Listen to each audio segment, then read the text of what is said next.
अस्सलाम वालेकुम जी। आज की वीडियो मैं अपनी सुबह से शुरू कर रही हूँ। तकरीबन 11 बजे का टाइम मेरी हेल्पर आ गई थी और वो सफाइयाँ कर रही थी और डस्टिंग मैंने खुद की।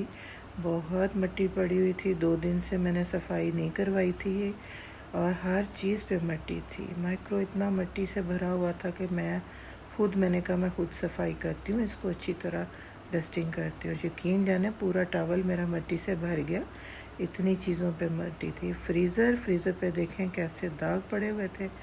फिर अच्छी तरह से मैंने इसको भी साफ़ कर लिया। शुक्र अल्हम्दुलिल्लाह सारी सफाई हुई, अच्छी तरह से नीट हो गया। जब तक इंसान खुद ना काम करे कोई काम सही नहीं होता। तो बस इसी तरह से फिर मैंने कहा मैं डस्टिंग करती हूँ तो तुम सफाई करती जाओ। इस तरह से फिर जो है ना काम भी हो जाता है। तो बस इंसान मसरूफ़ रहता है। बाकी ये है कि अपने काम थोड़े साथ खुद भी करने चाहिए। अगर हम इन पे छोड़ दें तो बिल्कुल कोई काम नहीं होता।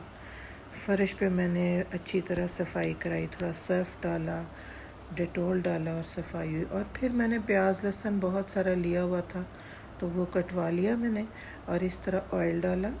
प्याज को मैंने 4 टुकड़ों में इस तरह की कटिंग की और ये है कि इसको अब मैं इसमें हल्का सॉफ्ट थोड़ा सा कलर दूंगी और लहसुन भी साथ ही डाल दूंगी। इसकी मैं पेस्ट बना लूँगी ग्राइंड करके, तो इसको कंटेनर में डाल दूंगी। फ्रीज़ हो जाएगा तो मैं क्यूब्स काट लूँगी। और यकीन जाने इससे इतनी ज़िंदगी आसान हो जाती है कि आप खाना पकाएं तो बस पता ही नहीं चलता। इसी तरह मैंने टमाटर की पेस्ट भी बनाई होती है और ये मैं प्याज को थोड़ा सा ना ऑयल में कर लेती हूँ इस तरह से फ्राई। तो कलर तो हमने नहीं देना, लाइट सा ही आता है, तो बस मैं फिर इसमें लहसुन भी ऐड कर देती हूँ।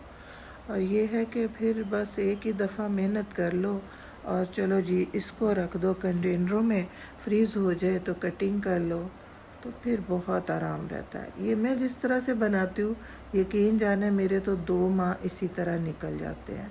मैंने कभी उसी वक्त नहीं बनाया, मुझे बहुत मुश्किल लगता है।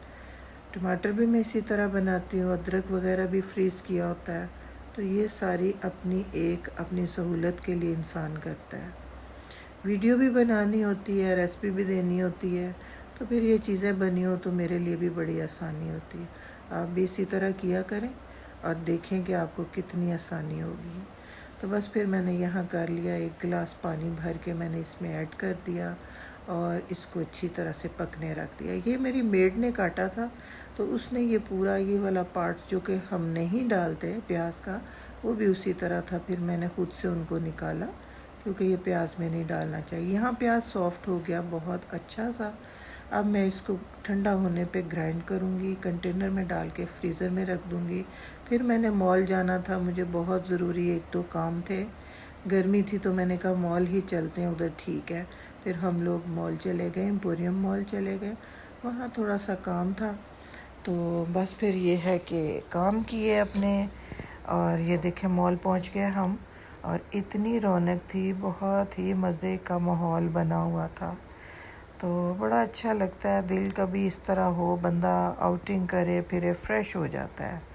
इसी तरह से मैं भी कुछ दिनों बाद ज़रूर जाती हूँ और ये है कि अपने आप को फ्रेश करना भी ज़हनी तौर पे बहुत अच्छा होता है। यहाँ पे बड़े प्यारे स्टॉल लगे हुए थे, छोटी सी एग्ज़िबिशन की तरह लगाई हुई थी और बहुत बहुत प्यारी चीज़ें थी। बेड कवर बड़े प्यारे थे।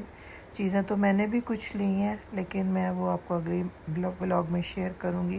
प्लांट्स रियल थे, बहुत प्यारे। और लेकिन मैंने प्लांट्स नहीं लिए क्योंकि मुझे कोई इतना इनका नहीं है कि मैं ये ज़रूरी लूँ।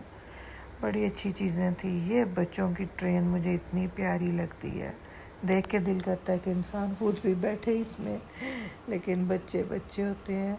बहुत प्यारा माहौल, बड़ा मज़ा आया, बहुत इन्जॉय किया।